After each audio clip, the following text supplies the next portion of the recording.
ने दिया है उसके लिए उनका दिल से शुक्रिया। और मैं कोशिश करूंगी कि आप लोगों को पूरी तरीके से जस्टिफाई कर पाऊँ। सबसे पहले तो मैं अपना रिजल्ट शेयर करूंगी। मुझे इस क्लब में लगभग 1.5 साल हो रहा है और मैंने यहाँ पे आके अपना 25 kg हेल्दी वेट लॉस किया है।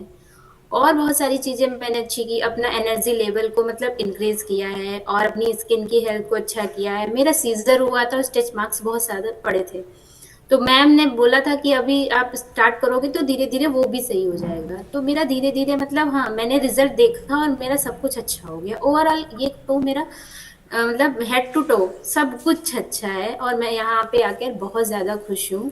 और इसके लिए मैं अपने सारे कोचेस का और मेंटोर मैम का दिल से शुक्रिया करती हूँ।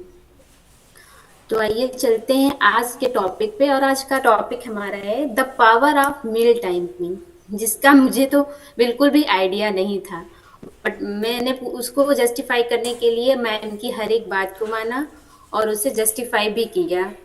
तो उसी टॉपिक के ऊपर चलते हैं और आप लोगों से एक क्वेश्चन भी पूछते हैं इस पर। क्या आप जानते हैं कि क्या आपको लगता है कि खाना उतना ही इम्पोर्टेंट है जितना कि समय से खाना? तो उसके पे चलते हैं और हमारा आज का फर्स्ट क्वेश्चन है व्हाट इज मील। मील क्या है? इस मील मील क्या है, किसी को पता है? मुझे भी नहीं पता था, बट मैम ने मुझे समझाया। मील टाइमिंग जो होती है वो मेटाबॉलिज्म हार्मोन को संतुलन करती है और वजन घटाने बढ़ाने की जो प्रक्रिया होती है उसको नियंत्रित करती है। यह एक महत्वपूर्ण टूल होता है हमारी बॉडी का, जो वजन घटाने और बढ़ाने में हेल्प करता है। तो दूसरा क्वेश्चन है why is meal timing important. हमारे लिए मील जो टाइमिंग है वो इम्पॉर्टेंट क्यों होती है? क्योंकि ये जो डाइजेस्टिव सिस्टम होता है और मेटाबॉलिज्म होता है उसको संतुलित करता है। पूरा दिन एनर्जी लेवल को बढ़ाता है और वजन में भी मदद करता है। घटाने में जो लोग घटाते हैं उसकी भी हेल्प करता है और जो लोग बढ़ाते हैं उसकी भी हेल्प करता है। क्योंकि हम अगर कोई काम टाइम से करेंगे तो हमारी जो दिन भर की दिनचर्या है या जो उसका प्रक्रियाएं चलती रहती हैं तो वो उस पर ही वर्क करेगा। जब हम कोई काम बेफालतू करेंगे या टाइम से नहीं करेंगे तो वो चीज जो हमारे बॉडी को लगेगी ही नहीं। अगर हम दिन भर का खाना टाइम से खाएंगे और डेली उसी रूटीन को फॉलो करेंगे तो ही हमारी बॉडी को वो लगेगी, अदरवाइज वो नहीं लगेगी। तो यही होता है why is meal timing important. और ये था बेनिफिट्स ऑफ मील टाइमिंग। इसके बेनिफिट्स क्या है? ज्यादा खाने से बचाता है। अगर हम टाइम से कोई चीज खाएंगे तो जो डबल डोज होगा वो नहीं लेना पड़ेगा। जो बाहर लोग जाते हैं इधर उधर की चीजें खा लेते हैं, समोसा टिक्की चाट बतासे, तो ये नहीं खाने पड़ेंगे। अगर हम टाइम से ब्रेकफास्ट करेंगे तो हमें जो दूसरा मील है उसका डोज डबल नहीं लेना पड़ेगा। और जो ब्रेकफास्ट होता है वो हमारी बॉडी की प्रायोरिटी बेस पर होता है। ब्रेकफास्ट तो कभी स्किप करना ही नहीं चाहिए। ये तो मुझे मैम से ही सीखा। मैं तो डायरेक्ट लंच करती थी, ब्रेकफास्ट तो मुझे पता ही नहीं था कि होता क्या है। और जो ये होता है वो हमारे सर्केडियस रिदम पे काम करता है। तो हमारे शरीर में 24 घंटे में हमारे शरीर के अंदर एक आंतरिक घड़ी होती है जो वो 24 घंटे निरंतर चक्र को फॉलो करती है।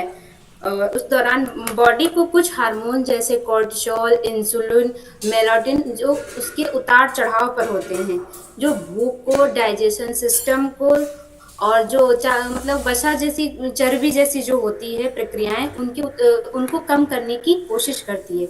जो लोग कभी भी किसी भी टाइम कुछ भी खा लेते हैं, बाहर खा लेते हैं, इधर उधर का खा लेते हैं, तो उन्हें ना हेल्थ इश्यूज पैदा हो जाते हैं। जैसे उन्हें उनका वजन भी बढ़ने लगता है और जैसे उनको डाइजेशन सिस्टम की भी दिक्कतें होने लगती हैं, उनका मेटाबॉलिक प्रोसेस भी मतलब काम करना बंद कर देता है। तो ये सब चीज़ें हमारे लिए नुकसानदेह होती हैं जो कि हमें नहीं करनी चाहिए। टाइम से ही हर चीज़ करना चाहिए। और मेटाबॉलिक प्रतिक्रियाएं क्या होती हैं? जो हमारे पोषक तत्वों को नियंत्रित करती हैं, दिन भर के एनर्जी लेवल को इंक्रीज करती हैं, जिससे हमें थकान नहीं महसूस होती है। और सब कुछ प्रक्रियाएं जो जब हम लोग काम करते हैं तो उससे थोड़ा सा बोरिंग लगने लगता है, लेकिन अगर हम लोग पूरा दिन का जो डोज होता है सही टाइम से सही चीज से करेंगे तो वो बोरिंग नहीं लगेगा और थकान भी महसूस नहीं होगी। दिन भर के लिए एनर्जी लेवल इंक्रीज रहेगा। एग्जाम्पल होता है, जैसे आपको एग्जाम्पल देते हैं, मॉर्निंग टाइम में क्या होता है, हमारा जो शरीर का इंसुलिन होता है वो अच्छे से काम करता है। जब मॉर्निंग का ब्रेकफास्ट हम लेंगे तो हमारा इंसुलिन जो है इंसुलिन प्रक्रिया अच्छे से काम करेगी। और जब वो करेगी तो हमारे जो ब्लड शुगर होता है उसको भी नियंत्रित करता है, ब्लड शुगर को नियंत्रित करेगा। तो हमें जैसे ब्लड शुगर जैसी परेशानी, डायबिटिक जैसी परेशानियां नहीं आएंगी। तो वो ये ज्यादा बेनिफिट होता है कि हम मॉर्निंग का ब्रेकफास्ट कभी भी स्किप ना करें। और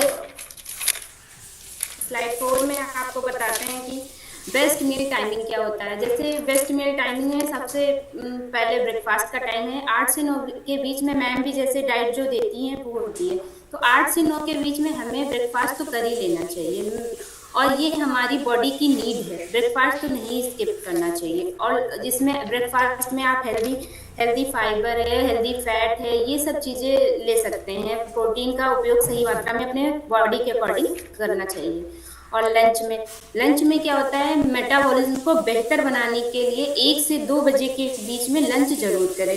इसमें अपनी आप आवश्यकता अनुसार प्रोटीन शामिल करें, हरी सब्जियां लें, सलाद लें, और खाने के बाद दही या छाछ का प्रयोग जरूर करें, जिससे हमारी जो डाइजेशन सिस्टम होता है वो सही से हो पाए। और फिर आता है स्नैक। 4 बजे से 5 बजे के बीच में आप स्नैक भी लें, जो विटामिन, प्रोटीन और फाइबर से भरपूर होना चाहिए। और ये हमें जो रात का खाना होता है, मतलब डिनर टाइम, उसको अधिक आवश्यकता से अधिक खाने से बचा रहता है। स्नैक लेने से हम रात का जो खाना है वो सही से खा पाएंगे, फिर ज़्यादा मील उसमें नहीं लेना पड़ेगा। और इसमें आप लोग प्रोटीन से भरपूर, जैसे स्नैक में भुने चने भी ले सकते हैं, मखाना ले सकते हैं। फाइबर और कार्बोहाइड्रेट के थ्रू अगर लेना है तो आप ओट्स ले सकते हैं, ओट्स का जो हलवा बनता है वो भी ले सकते हैं। हेल्दी फैट में आप चिया सीड्स पुडिंग भी ले सकते हैं। और फटाफट वाले भी स्नैक जैसे मूंग दाल चीला ले सकते हैं, और सब्जियों का ह्यूमस ले सकते हैं। ये सब चीज़ें आप अपनी डाइट में शामिल कर सकते हैं। और गलत भोजन समय के परिणाम क्या होते हैं, जैसे वे आपका वजन बढ़ाते हैं और घटाने में भी, दोनों में दिक्कतें करेंगे। हमारी डाइजेशन सिस्टम को भी हर्ट करेंगे कि हमारा जब गलत समय पे खाएंगे तो डाइजेशन सिस्टम भी हमारा खराब होगा, और जैसे सूजन भी आ जाएगी, एसिडिटी भी हो जाएगी हमें, और उसका एनर्जी लेवल डाउन होगा। तो जब एनर्जी लेवल डाउन होगा तो हमें दिन भर की थकान भी महसूस होगी। और इफेक्टिव मील टाइमिंग में क्या, भोजन का समय हर दिन समान रखें। ऐसे नहीं है कि आज मैंने 7-8 बजे ब्रेकफास्ट किया तो कल मैंने 11 बजे ब्रेकफास्ट कर लिया, ये नहीं करना चाहिए। हर दिन का जो रूटीन है वो सही से मतलब फॉलो करना चाहिए। डेली का रूटीन वही रहना चाहिए जो हमेशा हम फॉलो करते हैं।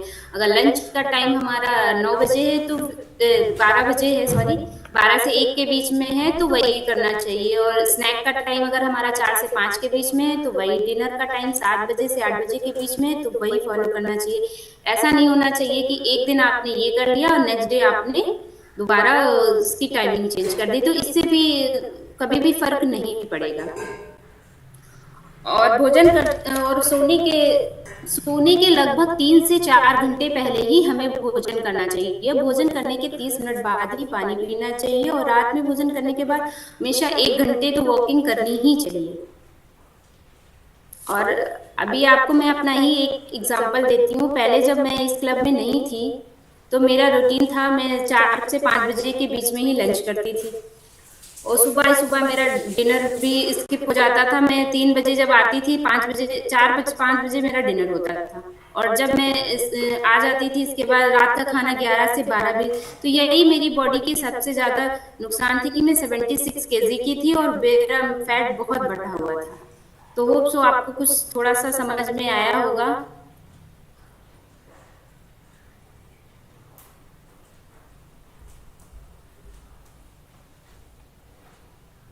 मैम आवाज आ रही है?